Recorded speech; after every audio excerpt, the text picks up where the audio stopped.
The people of Israel feed on the wind. They chase after the east wind all day long. They pile up lies and violence. They are making an alliance with Assyria while sending olive oil to buy support from Egypt. Now the Lord is bringing charges against Judah. He is about to punish Jacob for all his deceitful ways, and pay him back for all he has done. Even in the womb, Jacob struggled with his brother. When he became a man, he even fought with God. Yes, he wrestled with the angel and won. He wept and pleaded for a blessing from him. There at Bethel he met God face to face, and God spoke to him. The Lord God of heaven's armies, the Lord is his name. So now, come back to your God. Act with love and justice, and always depend on him. But no, the people are like crafty merchants selling from dishonest scales. They love to cheat. Israel boasts, I am rich. I've made a fortune all by myself. No one has caught me cheating. My record is spotless, but I am the Lord your God, who rescued you from slavery in Egypt. And I will make you live in tents again, as you do each year at the Festival of Shelters. I sent my prophets to warn you with many visions and parables. But the people of Gilead are worthless because of their idol worship. And in Gilgal, too, they sacrifice bulls. Their altars are lined up like the heaps of stone along the edges of a plowed field. Jacob fled to the land of Aram, and there he earned a wife by tending sheep.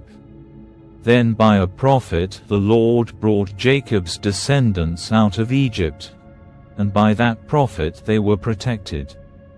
But the people of Israel have bitterly provoked the Lord, so their Lord will now sentence them to death in payment for their sins. When the tribe of Ephraim spoke, the people shook with fear, for that tribe was important in Israel. But the people of Ephraim sinned by worshipping Baal and thus sealed their destruction.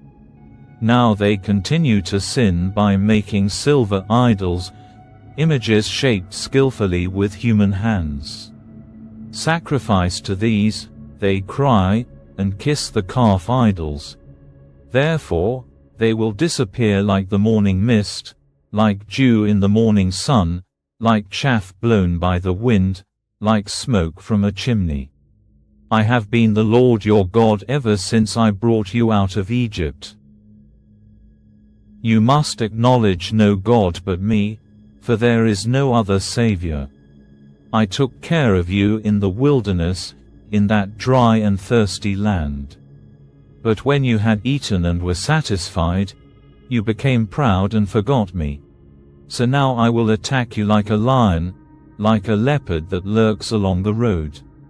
Like a bear whose cubs have been taken away, I will tear out your heart. I will devour you like a hungry lioness and mangle you like a wild animal. You are about to be destroyed, O Israel, yes, by me, your only helper. Now where is your king? Let him save you. Where are all the leaders of the land, the king and the officials you demanded of me? In my anger I gave you kings, and in my fury I took them away. Ephraim's guilt has been collected, and his sin has been stored up for punishment. Pain has come to the people like the pain of childbirth, but they are like a child who resists being born. The moment of birth has arrived, but they stay in the womb. Should I ransom them from the grave? Should I redeem them from death? O death, bring on your terrors. O grave, bring on your plagues. For I will not take pity on them. Ephraim was the most fruitful of all his brothers, but the east wind, a blast from the Lord, will arise in the desert. All their flowing springs will run dry, and all their wells will disappear. Every precious thing they own will be plundered and carried away. The people of Samaria must bear the consequences of their guilt because they rebelled against their God. They will be killed by an invading army, their little ones dashed to death against the ground, their pregnant women ripped open by swords. Return, O Israel, to the Lord your God, for your sins have brought you down. Bring your confessions, and return to the Lord. Say to him, forgive all our sins and graciously receive us, so that we may offer you our praises. Assyria cannot save us, nor can our war horses. Never again will we say to the idols we have made, you are our gods. No, in you alone do the orphans find mercy. The Lord says, then I will heal you of your faithlessness. My love will know no bounds, for my anger will be gone forever.